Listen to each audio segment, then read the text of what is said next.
مفتی طارق مسعود special. Pakistan میں خاص طور پہ کراچی میں سستی بہت زیادہ ہے۔ میں پنجاب والوں کو دیکھتا ہوں، پنجابی قوم چست بہت ہے، کوئی کاروبار شروع کرے گی نا، اس طرح یہ کوئٹہ میں بھی میں نے دیکھا ہے، یہ لوگ چست بہت ہیں۔ آپ دیکھو صبح 3 سے 4 بجے ہوٹل کھلنا شروع ہوتا ہے، اور اپنے گاؤں دیہاتوں سے چھوٹے چھوٹے بچوں کو لا کے بھی لگا دیتے ہیں 3 سے 4 بجے۔ ہمارے کراچی میں جو سستی کا ریشو ہے وہ پاکستان میں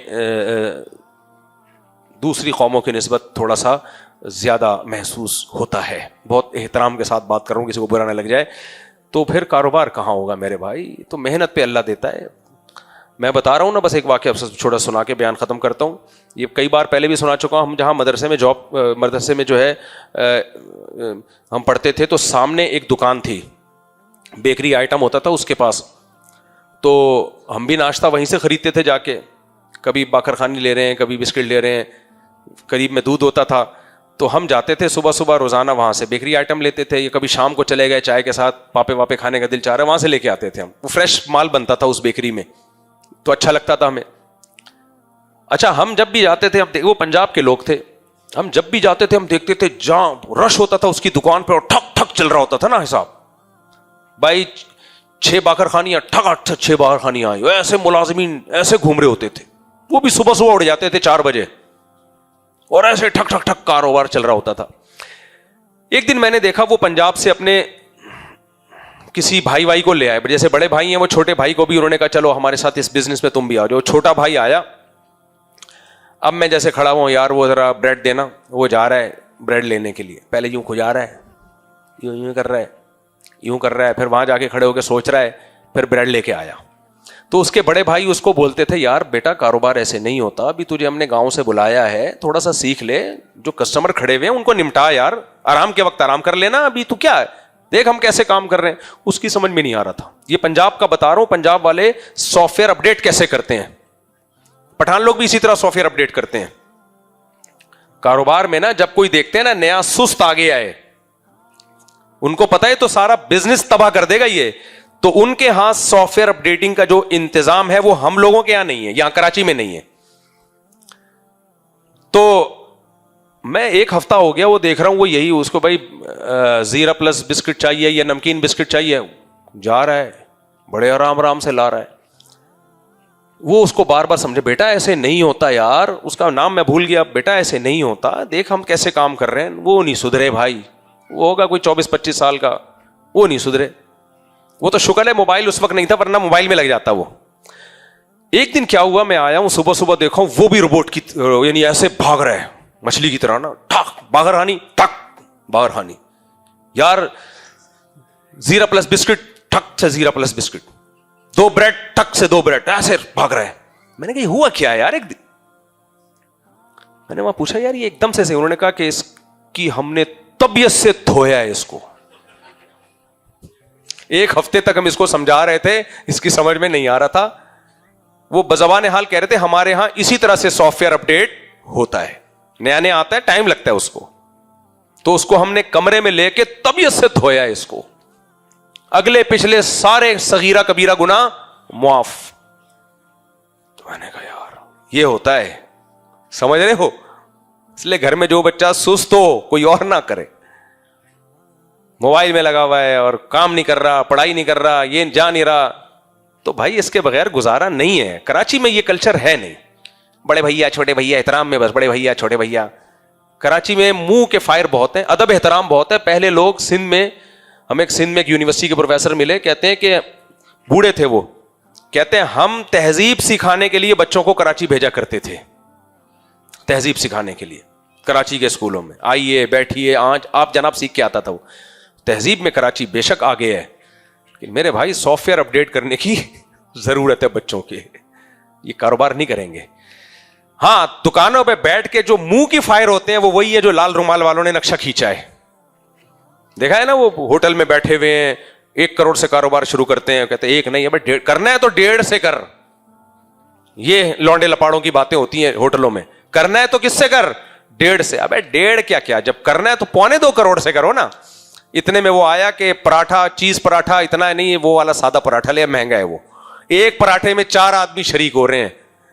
تو ہوٹل والا کہتا ہے کم بختو تم باتیں 1.5-2 کروڑ کی, میں سمجھ رہا تھا کہ پتہ نہیں پورا ہوٹل خرید کے جاؤ گے. تو انہوں نے بڑا اچھا رکشہ کھینچا وہ لال رومال والوں نے. تو یہی چل رہا ہے منہ کے فائر, اس کو کہتے ہیں منہ سے. ہمارا ایک بھانجا ہے, وہ چھوٹا بچہ ہے, وہ جب بھی جاؤ نا گھر میں ٹھیاؤں ٹھیاؤں ٹھیاؤں, وہ پلاسٹک کی بندوق لے کے ایسے کر رہا ہوتا ہے. تو یہ منہ کے فائرنگ ہے بھائی, یہ جتنی مرضی کر لو. تو خیر توکل کا خلاصہ یہی نکلا کہ اللہ پہ اعتماد کرو, 1 سال تک تو ٹھیک ہے, باقی کس پہ چھوڑ دو, اللہ پہ چھوڑ دو.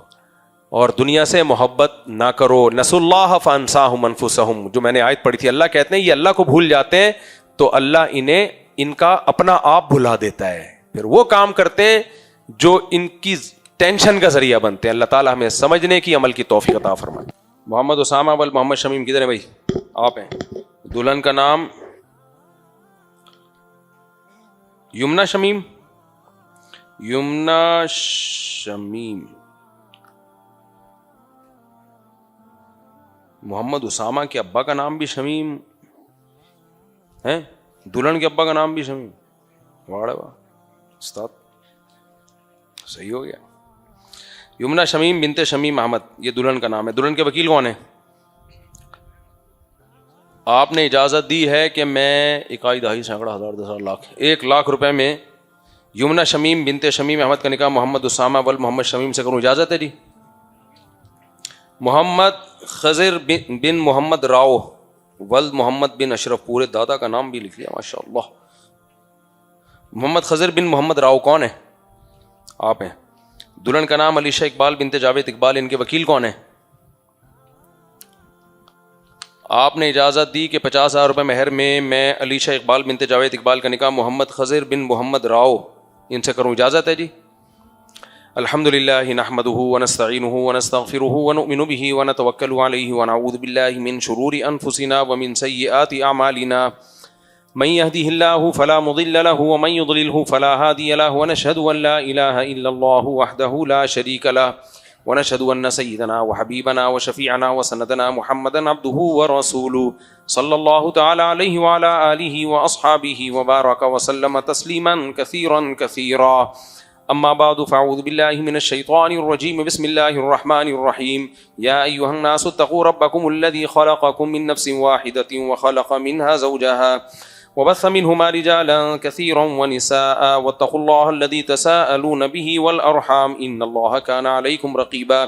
يا ايها الذين امنوا اتقوا الله وقولوا قولا سديدا يصلح لكم اعمالكم ويغفر لكم ذنوبكم, ومن يطع الله ورسوله فقد فاز فوزا عظيما. وقال النبي صلى الله عليه وسلم النكاح من سنتي, وقال فمن رغب عن سنتي فليس مني. وقال النبي صلى الله عليه وسلم تزوجوا الودود الولود فإني مباهي بكم الأمم.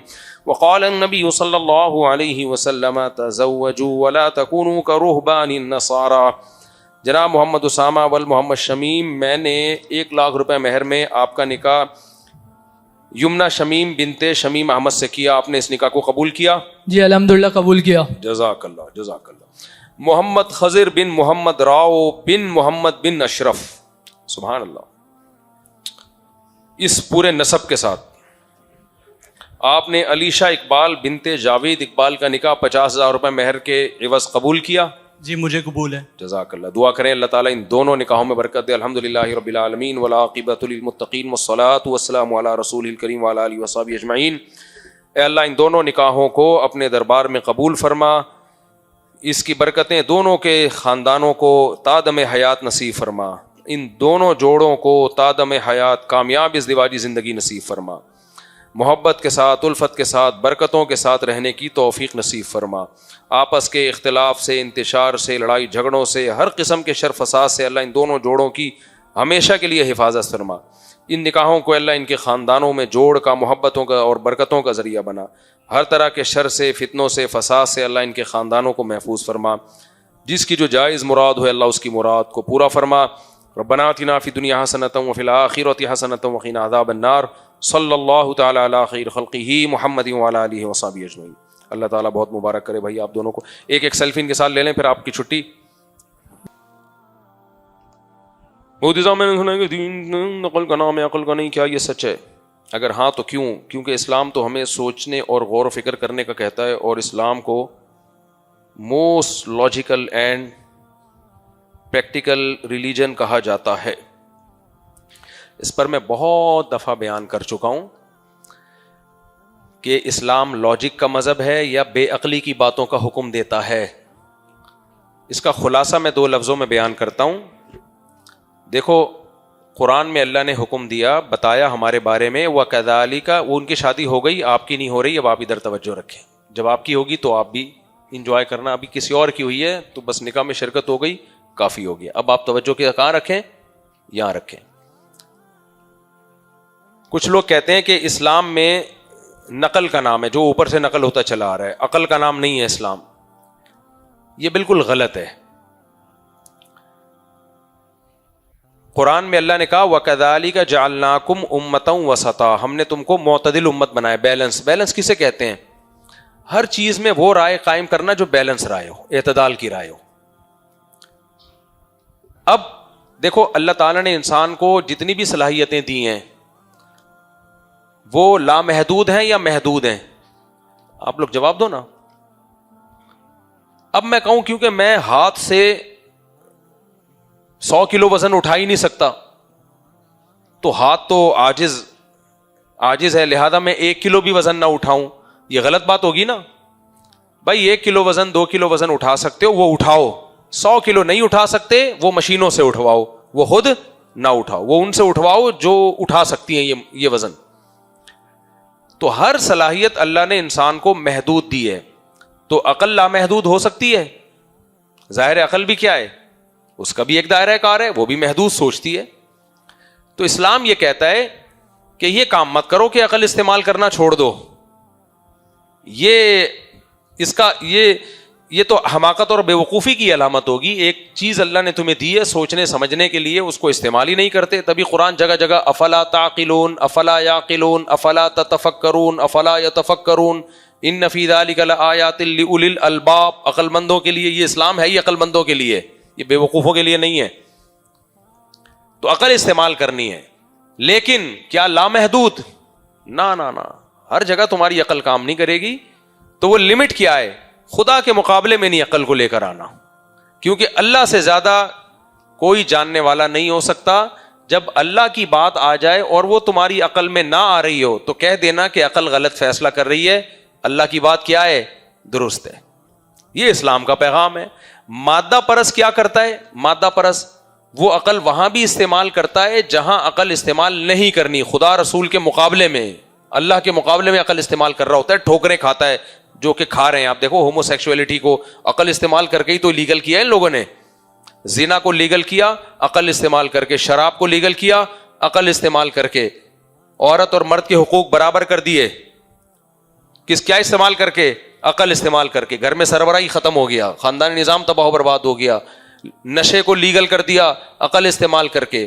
جو بدبودار جمہوریت ہمارے سروں پہ مسلط کی ہے، جس میں ایک پکوڑے والے کا، ٹماٹر والے کا ووٹ اور ایک یونیورسٹی سے فارغ التحصیل آدمی کا ووٹ کیا ہے؟ برابر ہے۔ یہ کیا استعمال ہوا ہے؟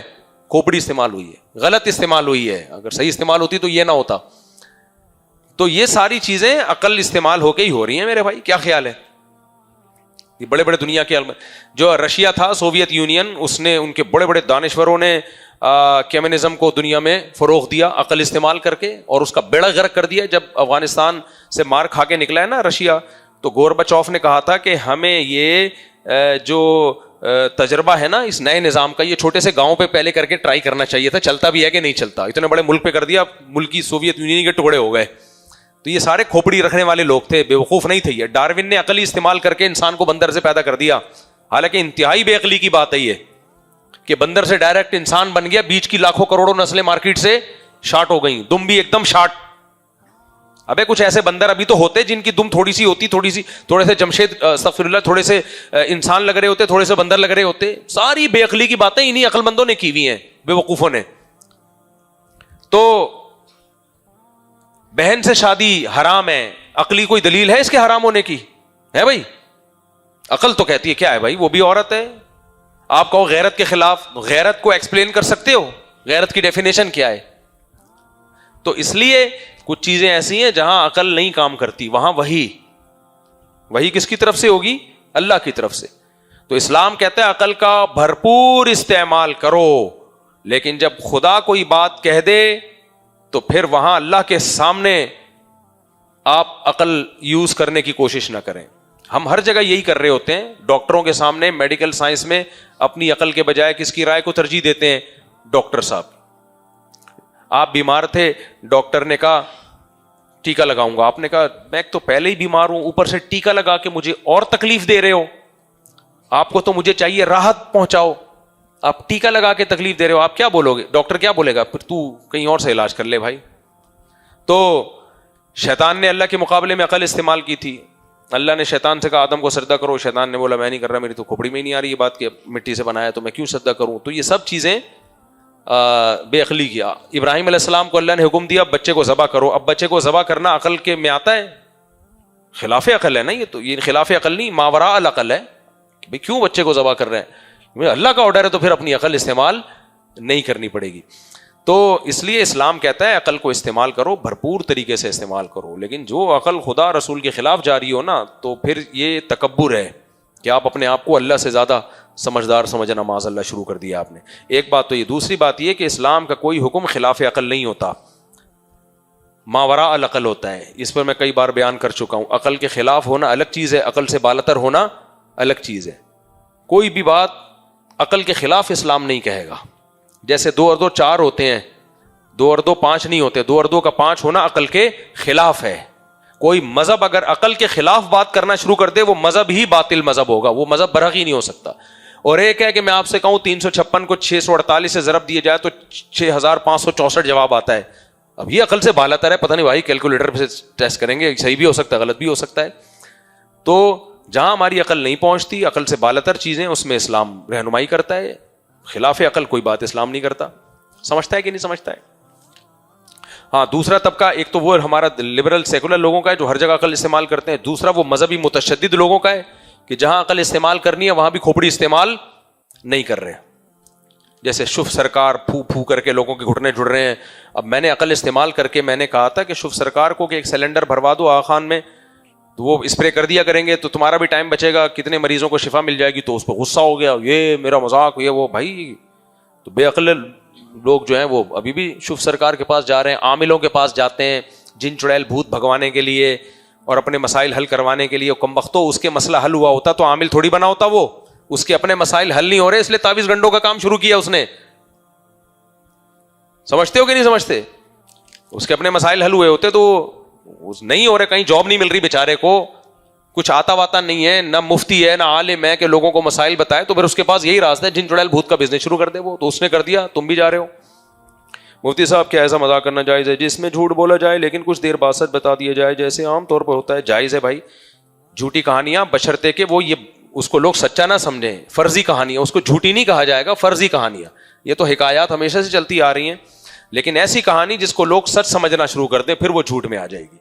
اس سے پھر منع کیا گیا ہے.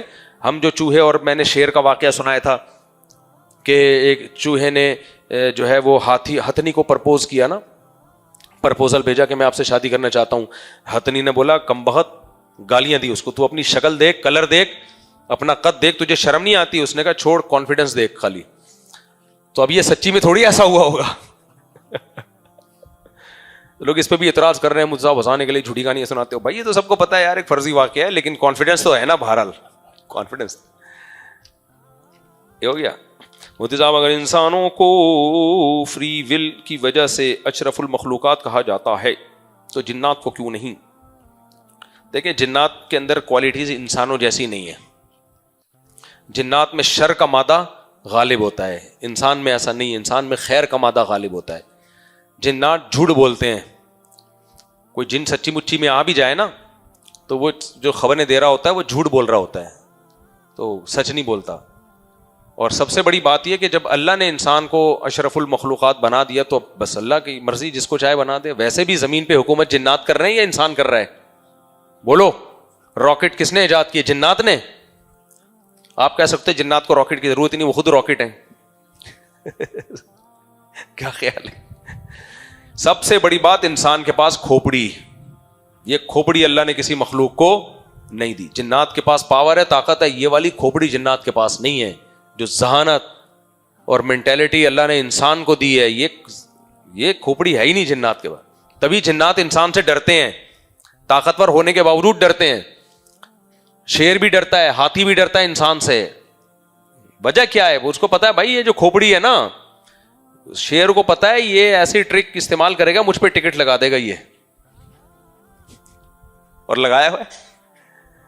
تو انسان بہت الگ فلم ہے.